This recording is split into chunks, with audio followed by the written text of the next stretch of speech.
மண்ணுக்குள்ள இருந்து எடுக்கப்பட்ட மெட்டீரியல் தான் இந்த வாகனம். இப்போ ஓடுது பாத்தீங்களா, இந்த பெட்ரோல் டீசல் எங்க இருந்து வந்துச்சு? அதுக்கும் அந்த மண்ணுக்குள்ளதான் எல்லாம் வெளியாகும். மண்ணுக்குள்ளதான் எல்லாம் வெளியாகும். அந்த மனிதன் பிரவேசிக்கக்கூடிய தங்குமிடம், அது குடிசையோ, அது வீடோ, அது பங்களாவோ, அரண்மனையோ, எல்லாம் மண்ணில் கட்டப்பட்டதா, மண்ணில் எடுக்கப்பட்ட மெட்டீரியல் தான் அது இருக்கிறது எல்லாமே. அந்த மனிதன் இப்ப பெண்கள் தாய்மார்கள் அணிக்கின்றாங்களா ஆவரணங்கள், தங்கம் வெள்ளி, இதெல்லாம் எங்க இருந்தது? எல்லாம் அங்கதான் தோண்டி எடுக்கலாம். இவன் விற்கிறான் காசி, எல்லாம் கொடுக்குறான் ஓசியில். இவன் விற்கிறான் காசிக்கு, இவன் விற்கிறான் காசி 1 லட்சம் 2 லட்சம் அல்ல ஓசியில் கொடுக்குறேன்றான். எல்லாமே ஓசி தான். கடல்ல இருக்கிற மீன் ஃப்ரீயா கொடுக்குறான். நீ போய் பிடிச்சிட்டு வரதுக்கு லக்கேஜ் தான், நீ சார்ஜ் தான் நீ வாங்குறது, வேற ஒன்றும் இல்லை. அல்ல ஜலாலோ அல்ல, இதுதான் அல்லாவே இல்லை.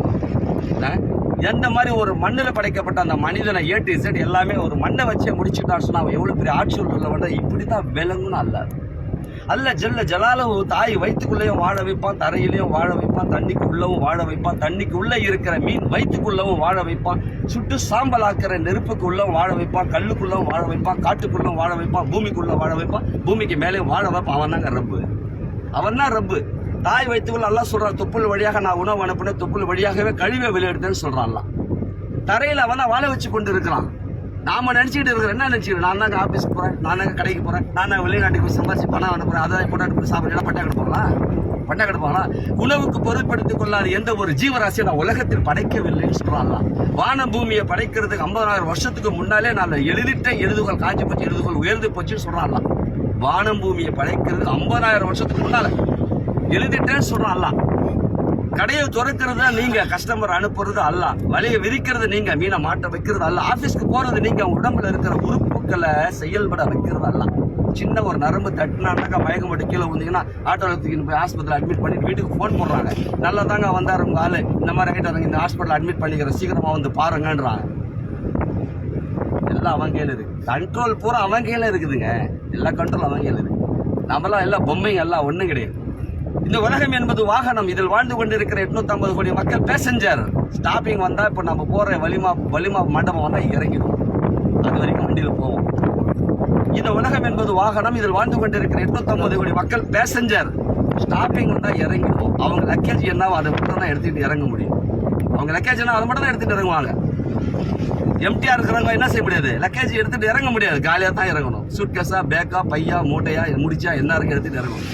நம்ம லக்கேஜ் என்ன, தொழுகை எவ்வளவு, நோம்பு எவ்வளவு, ஜக்காத் எவ்வளவு, ஹஜ் எவ்வளவு, தான தர்மம் எவ்வளவு, 3 நாள் பண்ணிக்கலாம், 40 நாள் பண்ணிக்கலாம், 4 மாசம் பண்ணிக்கலாம், உம்ரா பண்ணிக்கலாம், ஹஜ் பண்ணிக்கலாம். இதுதான் நம்ம லக்கேஜ். எத்தனை மக்களுக்கு நீங்க நாடாக, வீதியாக, வீடாக, நபராக, இரவுல பகல்ல, இன்பத்துல துன்பத்துல, லாபத்துல நஷ்டத்துல, வறுமையில செழிப்புல, காத்துல மழையில குளிர்ல வெப்பத்துல அல்லாஹ்வுடைய பெருமையை பத்தி சொன்னீங்களோ மக்கள்கிட்ட போய், இதான் உங்க லக்கேஜ், இதான் நீங்க எடுத்துட்டு போற சொத்து. இங்க வச்சிருக்கிறது பூரா வெத்து, எதையும் எடுத்துட்டு போக முடியாது. எத்தனை கோடி நீங்க சம்பாதிச்சு வச்சிருக்க. சத்தாத் உலகத்திலே சொர்க்கத்தை கட்டினா, சொர்க்கத்தை கட்டினாங்க சத்தாத்.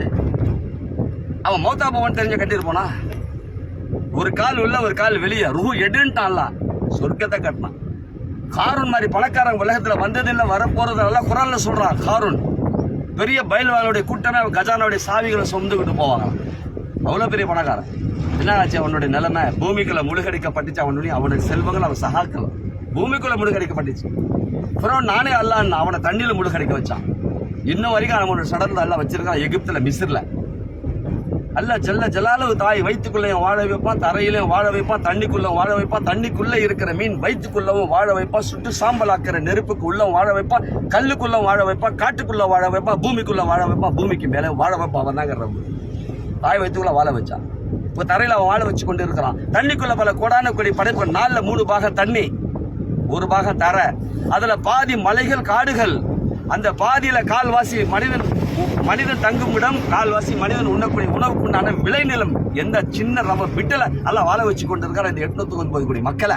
எவ்வளவு பேர் ஆட்சியில் உள்ளவங்க எல்லாம், எவ்வளவு பேர் ஆட்சியில் உள்ளவன். 1ல் பாதி மலைகள் காடுகள், அந்த பாதியில கால்வாசி மனிதன் தங்குமிடம், அந்த மனிதன் உண்ணக்கூடிய உணவுக்குண்டான தயார் செய்யக்கூடிய இடம் கால்வாசி. அவ்வளவுதான். இதுலதான் எல்லாம் வாழ வச்சு கொண்டு இருக்கிறான். இவ்வளவு பெரிய ஏற்பாடுகளை செஞ்சு கொண்டு இருக்கிறான். இவ்வளவு பெரிய ஆட்சியில் உள்ளவன் எல்லாம். தண்ணிக்குள்ள பல கோடான கோடி படைப்புகள். ஒரு திமிங்கலம் 33,000 கிலோ சாப்பிடுது ஒரு வேலைக்கு. 33,000 கிலோ. நீங்களும் நானும் சாப்பிடுறது 350 கிராம் 3 வேலைக்கு சேர்த்து. காலையில 100 கிராம், மத்தியானம் 150 கிராம், நைட்டுக்கு 100 கிராம் அரிசியுடைய உணவு. அவ்வளவுதான் நம்ம கெப்பாசிட்டி. அது இட்லியோ, தோசையோ, அரிசியோ, பருப்போ, எதுவோ, அவ்வளவுதான் நம்ம கெப்பாசிட்டி. அது என்ன சம்பாதிக்குது? அந்த சாதாரண ஒரு திமிங்கலம் 33,000 கிலோ சாப்பிடுதான் ஒரு வேலைக்கு. ஆராய்ச்சி பண்ணி இதெல்லாம் சொல்றாங்க ஆழ்கடல் ஆராய்ச்சியாளர்கள். இப்ப தண்ணிக்குள்ள பல கோடான கோடி படைப்புல வாழ வச்சு கொண்டு இருக்கிறா. தண்ணிக்குள்ள இருக்கிற மீன் வயிற்றுக்குள்ள வச்சு வாழ வச்சான் யூனிஸ் அலைஹிஸ்ஸலாத்தா. 40 நாள் மீன் வயிற்றுக்குள்ள வாழ வச்சான் யூனிஸ் அலைஹிஸ்ஸலாம்.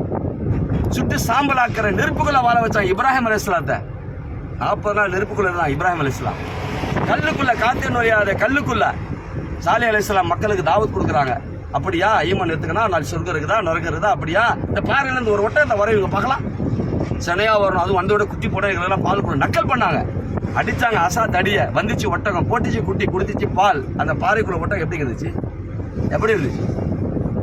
காட்டுக்குள்ள பல கோடான கோடி படைப்புல வாழ வச்சு கொண்டு இருக்கிறான். புலி சிங்கம் கரடி யானை முயல் முசுறு மானு சிறுத்தை இந்த மாதிரி பல கோடான கோடி படைப்புல வாழ வச்சு பிரம்மாண்டமா டன் கணக்கில் சாப்பிட்ற படைப்புலாம் இருக்கா காட்டுக்குள்ள. அல்ல ஜல்லால ஒரு பெரிய ஆட்சியில் உள்ளவர். அல்லாஹ் தண்ணியை தரையாக்குவான், தரையை தண்ணியை ஆக்குவான். வழிபட்டவங்களை வாழ வைக்கிறதுக்காக. நூஹ் அலைஹிஸ்ஸலாத்துடைய கவும்களை வழிபட்டவங்களை வாழ வைக்கிறதுக்காக தரையை தண்ணியா மாத்தனா, கப்பல்ல ஏற வச்சா, கப்பலை மிதக்க வச்சா, வாழ வச்சான். அவன் தாங்க ரப்பு. மூசா அலைஹிஸ்ஸலாம் கவும்களை வழிபட்டவங்களை வாழ வைக்கிறதுக்காக அல்லாஹ் ஈமான் கொண்ட 6 லட்சம் பேர் என்ன செஞ்சான்? தண்ணி வந்து பின்னால புறண்டை பட்டாலும் அசாவை அடிக்க சொன்னா 12 பாதைகளை பிளக்க வச்சான், கடக்க வச்சான், வாழ வச்சான். அவன் தாங்க ரப்பு. அவன் தான் ரப்பு. தண்ணியை தரையா மாத்துறாங்க மூசா அலைஹிஸ்ஸலாத்துக்கு. நூஹ் அலைஹிஸ்ஸலாத்துக்கு தரையா தண்ணியா மாத்தி கப்பலை மிதக்க வச்சான். அவன் தான் ரப்பு. வழிபட்டவங்களை வாழ வைக்கிறதுக்காக. பசி எடுக்குது, நான் சொர்க்கத்துல இருந்து இறக்கணும் உணவு 40 வருஷம் இறக்கணும். தாகம் எடுக்குது, நாங்க பாறை அடிக்க சொன்னா பாறையில இருந்து வந்துச்சு தண்ணி. 12 நீர் ஊற்றுகள் இன்னமும் வந்துகிட்டு இருக்காங்க ஊரு. அங்க போய் பார்த்துட்டு வந்தார் நம்ம ஆதம் ஹாஜாருடைய மகன் ஹஃபீஸின் மௌலானா ரஹ்மத்துல்லாஹி மௌத்தாயிட்டாங்க. அவங்க பார்த்துட்டு வந்தாங்க அந்த மலையை போய். தண்ணி வந்துகிட்டு இருக்குது, 12 ஊத்து இன்னும் வந்துகிட்டு இருக்கு. கியாமத் வரைக்கும் வராது, கியாமத் வரைக்கும் வரும். அல்லாஹ் ஜல்லால ஒரு பெரிய ஆட்சி வரும். அல்லாஹ் தஆலா நாளைக்கு மறுமையில என்ன வச்சிருக்கிறான்? 100 கிலோமீட்டர் உயரமான மாளிகைகள் சொர்க்கத்துல. அதுல ஏராளமான பணியாட்கள் இருப்பாங்க, பணிவிடை செய்யக்கூடிய சிறுவர்கள். அவர்களை பார்த்தா சிதறிய முத்துக்களை போல் காட்சி தருவாங்க. அதில் பல கூடாரங்கள் இருக்கு. அந்த கூடாரங்களில் பல மாடங்கள் இருக்கும். அந்த மாடங்களில் யாகூத் என்னும் சிகப்பு நிற ரத்தினங்களால் அலங்கரிக்கப்பட்டிருக்கும். அதில் முத்துக்கள் பதிக்கப்பட்டிருக்கும். அதில் குங்கும கலவையால் கட்டப்பட்டவை, கஸ்தூரி கலவையால் பூசப்பட்டவை. அது பாழடையவும் செய்யாது, பழையதாகவும் ஆகாது. அது எந்நேரமும் மனம் கவர்ந்து கொண்டே இருக்கும். கமகம கமகம. இதை கொத்தனார் கட்டவில்லை.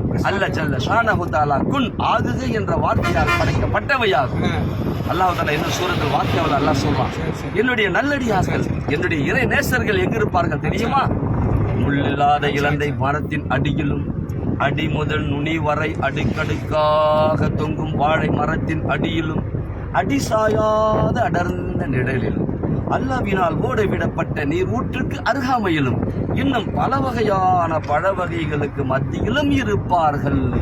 அவைகள் எக்காலமும் கனிகள் தந்து கொண்டே இருக்கும்.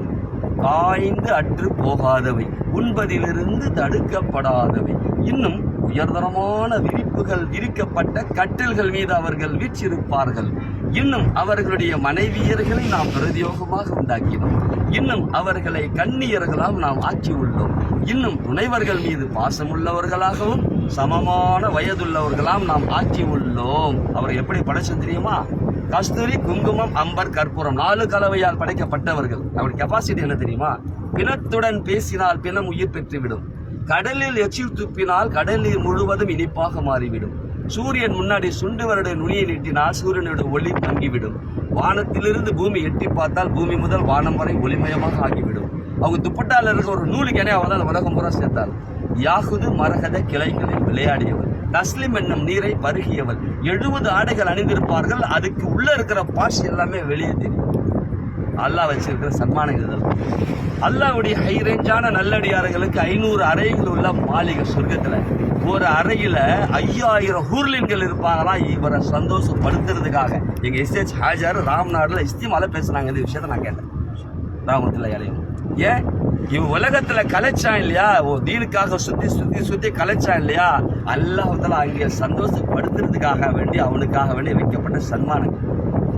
ஒரு அறையில 25 அப்படின்னாக்கா 25 லட்சம் வருது ஒரு ஆளுக்கு. 500 அறைகள், ஒரு அறையில 5000 ஊர்லியன்கள்.